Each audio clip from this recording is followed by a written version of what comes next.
Fokus. Ulidullah. Jika Anda punya persoalan dalam kehidupan, jangan mengeluh. Ingat rumus ini. Karena mengeluh tidak akan menuntaskan persoalan Anda. Langsunglah Anda terima dengan sabar dulu. Setelah itu mohon kepada Allah. Tafsirnya banyak ini, tafsirnya. Ya. Tafsirnya nanti Al-Baqarah ayat 286. La yukallifullahu nafsan illa wus'aha. Terima dulu, jangan mengeluh. Karena Allah tidak mungkin menitipkan ujian kecuali pada yang mampu. Jadi kalau Anda sekarang sedang punya masalah, Bu, sedang punya masalah, ikhwan, antum, sedang punya masalah itu nggak akan dititipkan oleh Allah pada Anda kecuali Anda mampu. Kalau nggak mampu nggak akan diuji. Itu sifat Allah tuh. Makanya ketika Anda mendapat ujian, berbahagialah karena Anda dianggap mampu. Saya sering katakan Allah aja percaya dengan Anda, masa Anda nggak percaya dengan diri sendiri? Nggak ada yang nggak diuji. Nabi diuji, penyakit Nabi Ayub sakit, lempar Nabi dilempar. Nabi Ibrahim dibakar, semua Nabi dicela. Allah dicela oleh orang kafir, malaikat dicela, Nabi dicela, Rasul dicela, sahabat dicela, tabi'in dicela, ulama dicela. Anda Tuhan bukan, malaikat bukan, Rasul bukan, Nabi bukan, sahabat bukan, tabi'in bukan, imam bukan, jadi makmum kadang-kadang. Terus Anda nggak pengen dicela, Anda siapa? Anda siapa? Dan semuanya diuji kecuali Tuhan. Malaikat diuji dengan tugasnya, ada yang berzikir, ada yang macam-macam dan sebagainya. Ya kita diuji dengan amal saleh, semua diuji. Hanya Allah yang memberikan ujian yang tidak pernah diuji. Kita diuji. Maka ketika Anda diuji, Allah percaya dengan Anda, kenapa Anda tidak yakin? Yang kedua, ingat betul ini, ingat betul. Ada kaidah mengatakan sifat Allah itu gemar memberikan kemudahan bukan kesulitan. Al-Baqarah 185, yuridullahu bikumul yusra, wala yuridu bikumul usra. Allah menginginkan kemudahan bagi hidup Anda, bukan kesulitan. Jadi kalau Anda sulit hidupnya, bukan Allah yang salah, Anda sendiri yang memilih susah. Dan kaidah mengatakan inna ma'al usri yusra. Kalau Anda sedang punya kesulitan, kata Allah, langsung yakinkan pada jiwa Anda, ini pasti selesai, ada solusinya, ada solusinya. Nah, ketika Anda sudah punya keyakinan itu, Anda bertanya, ya Allah solusinya apa? Yang pertama kata Allah, adab yang pertama kalau sedang punya persoalan, langsung mohon kepada Allah solusinya. Sabar, terima, minta kepada Allah. Wasta'inu bis sabri wasta'inu, kalau punya masalah minta kepada Allah, terima dulu dengan sabar. Lalu minta. Minta lewat sholat, minta. Ada lagi cara yang lain ya Allah selain sholat? Ada. Yang minta lewat sholat itu Nabi Zakaria, Quran surah ketiga 38 sampai 39. Ya, Nabi Ismail bahkan minta keluarganya sholat, Quran surah 19 ayat 55. Nabi Isa, Quran surah 19 ayat 31 sampai 33. Nabi Musa diminta sholat, Quran surah ke-20 ayat ke-14. Semua Nabi Rasul sholat, masa Anda bukan Nabi bukan Rasul nggak sholat? Nah di luar itu berdoa, kata Allah minimal kalau belum tiba waktunya sebut namaku, kulin Allah, minta ya Allah. Awidur Rahman, ya Rahman. Atau yang paling menarik, ini yang luar biasa. Ayyamma tad'u falahul asma'ul husna. Alhamdulillah. Ayyamma tad'u, setiap Anda punya persoalan, minta kepada Allah, falahul asma'ul husna. Dia punya nama-nama terindah yang terbaik. Husna itu bukan sekedar bagus, tapi nama yang sesuai dengan kebutuhan Anda. Silahkan. Anda punya masalah dalam rezeki, kesulitan, minta ya Allah ya Razzaq. Anda punya masalah yang belum tuntas, ya Allah ya Al-Fattah. Anda diganggu orang di pekerjaan, Allahumma ya Allah ya Al-Jabbar, ya Al-Malik. Anda ingin dikuatkan kesabaran, Allahumma ya Sabr. Anda besok berhadapan dengan ujian, ingin dikuatkan pikiran Anda, Allahumma ya Al-Alim. Minta banyak sekali. Dan hebatnya, tidak ada kebutuhan Anda, kecuali Allah memiliki nama terbaik untuk Anda memanggilnya.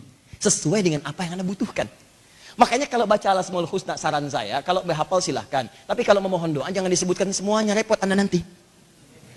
Ya Allah, ya Rahman, ya Rahim, ya Malik, ya Al-Qudus, terus. Nggak punya masalah, ya sabar. Minta sabar itu artinya minta masalah. Sabar itu, sabar, temannya itu masalah. Buka Quran surah kedua ayat 155, paling kiri sebelah atas. Walanabluwannakum bisyai, kami akan uji setiap orang dengan masalah. Minal khauf, khawatir, wal ju' lapar, wa naqsi minal amwal, harta berkurang, wal anfus, sakit sampai meninggal, wa thamarat, hasil kerja keras diambil orang, wa basyiris sabirin, ditutup dengan sabar. Berbahagialah orang-orang yang sabar saat diuji, sabar bersanding dengan ujian. Jadi kalau Anda nggak ada apa-apa minta sabar, artinya Anda minta diuji.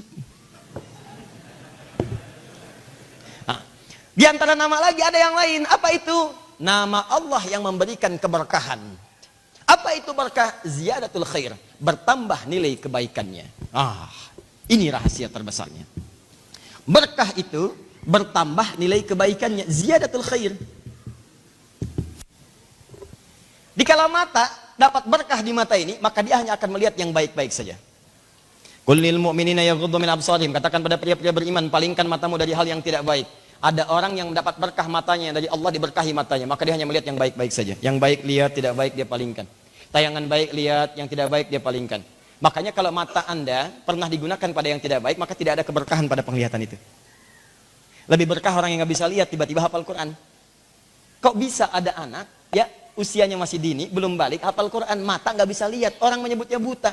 Yang buta hafal Quran, mata hatinya berkah. Anda bisa ngelihat dipakai apa? Dan yang paling menarik, Anda lihat-lihat tuh nggak pernah masuk tuh, susah dan apa yang salah itu? Kalau orang lisannya berkah, maka lisan itu hanya akan digunakan pada yang baik-baik, khair. Man kana yu'minu billahi wal yawmil akhir falyakul khaira aw liyasbut khair. Siapa yang merasa beriman pada Allah dan hari akhir, hadis sahih, maka katakan yang baik-baik. Katakan yang baik-baik, tak mampu diam. Katakan bagus, katakan cinta, katakan sayang. Enggak ada katakan putus, katakan cerai, katakan ini, katakan itu. Yang baik-baik.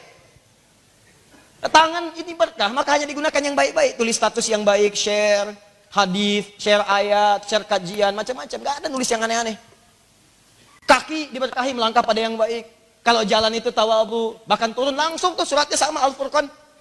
Buka Quran surah ke-25 ya, ayat 63 itu. Wa ibadur rahmanil ladzina yamshuna 'alal ardi hauna wa idza khatabahumul jahiluna qalu salama. Hamba Allah yang penyayang itu kalau jalan tawadhu, melangkah ke tempat yang baik, caranya baik. Kalau diprovokasi oleh orang, khatabahumul jahilun. Dia dulunya kumpul-kumpul, sekarang kumpulnya di majelis ilmu. Diprovokasi oleh orang soleh, padahal namanya Asep misalnya. Ya? Masya Allah, qalu salama. Dia menjawab dengan jawaban yang lebih bagus lagi. Soleh. Masya Allah, nama saya Asep, masih seperti dulu. Dan semoga Allah mengumpulkan kita menjadi soleh insya Allah. Amin. Orang-orang begitu. Dia biasa aja, alhamdulillah. Pamit dulu ya. Kemana kamu?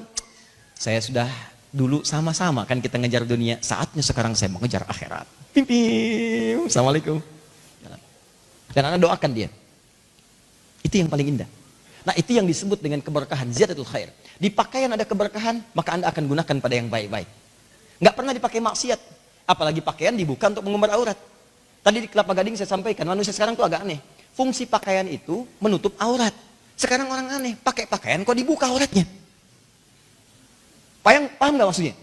Ini kan pakaian ini dipakai untuk menutup aurat. Ini aneh, orang dipakai lalu dibuka auratnya. Kalau mau dibuka aurat ngapain pakai baju? Di baju itu dipakai buat tutupin aurat. Setelah Anda pakai malah dibuka lagi. Ada yang disobek lagi. Aneh, saya nggak habis pikir tuh. Susah saya memahaminya. Tuh, konstruksi cara berpikirnya gimana tuh? Ya kalau mau berlomba buka pakaian, ya Anda nggak akan menang. Binatang lebih jagoan. Silahkan cek. Silahkan. Main-main keragunan deh. Silahkan cek. Absen satu-satu. Monyet keluar. Pakai pakaian? Enggak. Sapi keluar, dari sapi yang begini, begitu, keluar, nggak pakai pakaian. Gajah tampil biasa tanpa busana. Dan hebatnya ketika Anda pakaikan pakaian pada mereka, mereka risih. Risih. Ih gajah malu kelihatan aurat, saya pakein ya. Wah! Masuk kandang singa, pakein tuh singa sarung. Itu bedanya dengan manusia. Manusia itu kebalik, kalau nggak berpakaian risih. Itu poinnya. Jadi pertanyaan saya, Anda itu manusia apa binatang? Coba pikirkan lagi. Jelas ya? Nah, itu sederhana saja. Itu begitulah. Nah ini baru tubuh kita, belum nanti rumahnya berkah enggak, kendaraannya berkah enggak, ayo sendalnya berkah enggak, handphonenya berkah enggak tuh. Berapa kali dan berapa banyak benda yang melekat pada kehidupan kita mengandung keberkahan. Nah kalau Anda ingin mendapatkan keberkahan itu, maka Anda dekati pemilik keberkahan. Pemilik keberkahan punya sifat memberikan berkah. Berkah yang kuat yang diberikan, saya yang punya, saya pegang kuat. Dan saya berikan pada yang saya kehendaki. Maka bahasa Arabnya tabarak. Allah menyebut dirinya tabarak. Tabarakalladzi biyadihil mulk di surat Al-Mulk. Wa huwa ala kulli syai'in qadir. Ya lihat. Saya yang punya kekuasaan. Kekuasaan disebut oleh Allah. Kalau kekuasaan itu saya berkahi, maka dengan itu akan memberikan manfaat dalam kehidupan. Dia yang punya. Makanya kalau Anda menginginkan kekuasaan, kepemimpinan yang baik, yang dekat dengan keberkahan, banyak manfaatnya, bicaranya manfaat, kebijakannya manfaat, hal-hal lainnya manfaat, keputusannya manfaat, maka sebelum Anda kemudian beranjak bercita-cita mendapatkannya, dekati Allah sang pemberi manfaat. Maka semua, baik hidup atau wafat, Allah akan berikan manfaat di dalamnya.